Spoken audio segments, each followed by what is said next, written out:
मैं आज़ाद हूँ, चंद्रशेखर आज़ाद। ये नाम इस वक्त यूपी की राजनीति में काफ़ी तेजी के साथ घूम रहा है। वैसे तो भीम आर्मी चीफ चंद्रशेखर आज़ाद काफ़ी लंबे समय से चर्चा में रहे हैं, लेकिन उनकी दाल राजनीति में अब गलती लग रही है। जब से उन्होंने जयंत चौधरी का साथ लिया है, खतौली में जिस तरीके से दलित वोट ने गठबंधन को वोट दिया है, उससे हवा बदली बदली सी लगती है। लेकिन इस हवा का स्रोत सहारनपुर का गांव छुटमलपुर है।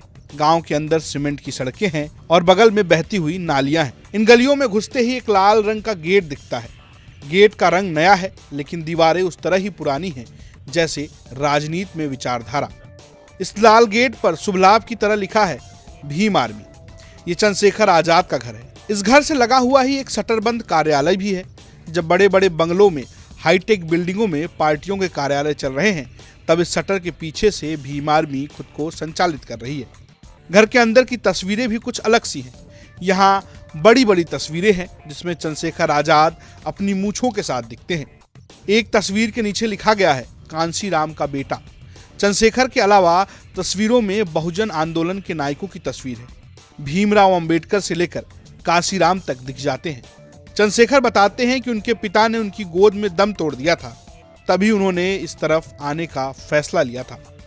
मान्यवर कांशीराम साहब और बाबा साहब का जो लिटरेचर है, उनकी किताबें, उनके जीवन संघर्ष को पढ़ने के बाद और 2012 ये साल मेरे लिए बड़ा महत्वपूर्ण था। मेरे फादर कैंसर से पीड़ित थे।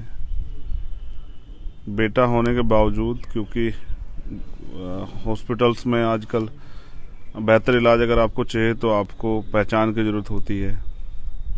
मैं एम्स में था और मैं कोशिश करके भी अपने पिताजी को वहाँ एडमिट नहीं करा पाया। और मेरे हाथों में उन्होंने 11 जनवरी 2013 को दम तोड़ दिया देहरादून में। उस बीच में मेरे फादर से मेरी जो बातें हुई, उनका ये मानना था कि आज भी भारत में करोड़ों लोग जो हैं वो बिना छत के सोते हैं और लाखों लोग ऐसे हैं जो भूखे पेट सोते हैं। लाखों लोग ऐसे हैं जिन पे अच्छे कपड़े नहीं हैं पहनने को, और लाखों लोग ऐसे हैं जो अस्पतालों के बाहर जो हैं दम तोड़ देते हैं अच्छा इलाज ना मिलने के कारण। जबकि जब से लोकतंत्र आया, देश आज़ाद हुआ 47, फिर कॉन्स्टिट्यूशन आया, तो सरकारें इसलिए बनती हैं कि सरकारें इन सारी सुविधाओं को आम नागरिक तक पहुंचा सकें। लेकिन सरकारें सिर्फ और सिर्फ नागरिकों को छलने का, ठगने का काम करती हैं, कोई बुनियादी ज़रूरतों पे काम नहीं कर रहा है। तो ये सब जो बातें उस समय 2012 में हुई, वो मेरे दिल में जो है एक जगह बना बैठी। और जब 11 जनवरी 2013 को मेरे फादर हमारे बीच से गए, तो मैंने तय किया कि मैं अपना बाकी का जीवन इसी काम में लगाऊंगा। चंद्रशेखर ये भी बताते हैं कि बिना राजनीतिक पृष्ठभूमि का यहाँ तक आने का सफर इतना भी आसान नहीं रहा है। देखिए, एक गरीब के बेटे के लिए जिसकी कोई राजनीतिक पहचान ना हो या विरासत में कुछ ना हो, कोई पीछे नाम ना हो, वो मैं हूँ या कोई और, उन सब के लिए एक कठिन रास्ता है। क्योंकि आजकल धनतंत्र की राजनीति, जिनके पास पैसा होता है वही राजनीति करते हैं। फिर दूसरा पहचान की राजनीति है, जिनके माता पिता या परिवार में दादा या कोई इस तरह का बड़ा व्यक्ति जो है किसी अच्छे पद पे रहा हो, तो राजनीति में MP MLA, मुख्यमंत्री या केंद्रीय मंत्री या राज्यपाल कुछ ऐसा पहचान रहा हो, तो उनके लिए भी राजनीति आसान है। लेकिन एक नए आदमी के लिए जो विचारधारा पे आधारित राजनीति करना चाहता हो, जो संघर्ष की राजनीति करना चाहता हो, जो बदलाव की राजनीति करना चाहता हो, परिवर्तन की, उसके लिए तो रास्ता बड़ा कठिन है। उसको पहले परिवार से लड़ना पड़ता है। परिवार की बहुत सारी उम्मीदें होती है, और अब इस काम में जा रहे हो जो संघर्ष का रास्ता है, इसमें कठिनाइयाँ भी हैं। आप अपने हक की आवाज़ उठाने के लिए सड़क पर जाओगे अपने लोगों के लिए, तो आपको सरकार का सामना करना पड़ेगा, झूठे मुकदमे होंगे। इस सफर में वो जेल की भी कहानियां सुनाते हैं। सबको जो है रोकने का काम भी जो है सरकार के लोगों ने किया। उसकी कीमत मुझे जेल जाके चुकानी पड़ी, मेरे साथियों को, और 16 महीने लगभग एक बार में मैं जेल में रहा। उसके बाद मैं 2 बार दिल्ली भी रहा, तिहाड़ में। जब एक बार गुरु रविदास जी का जो टेम्पल है, हमारे कुलगुरु सतगुरु रविदास जी महाराज, उनका टेम्पल जो है वो जबरन जो है DDA और दिल्ली सेंट्रल गवर्नमेंट के सारे पर गिरवा दिया गया। तो उसमें भी हम लोगों ने आंदोलन किया। मैं 68 दिन वहां भी जेल में रहा, दिल्ली में खूब लाठियां खाई। चंद्रशेखर के घर बहुजन आंदोलन के नायकों की तस्वीर में मायावती कहीं गुम सी लगती हैं। चंद्रशेखर मायावती को वटवृक्ष मानते हैं, लेकिन ये भी कहते हैं कि अब उनका समय नहीं रहा, अब बारी आजाद की है।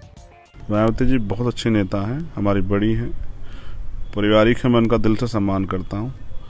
लेकिन आजकल किन्हीं कारणों से, या मैं समझता हूँ कि अब जब मैं काम कर रहा हूँ तो मुझे उनसे ज़्यादा या समाज को ज़्यादा उनसे निराश नहीं होना चाहिए।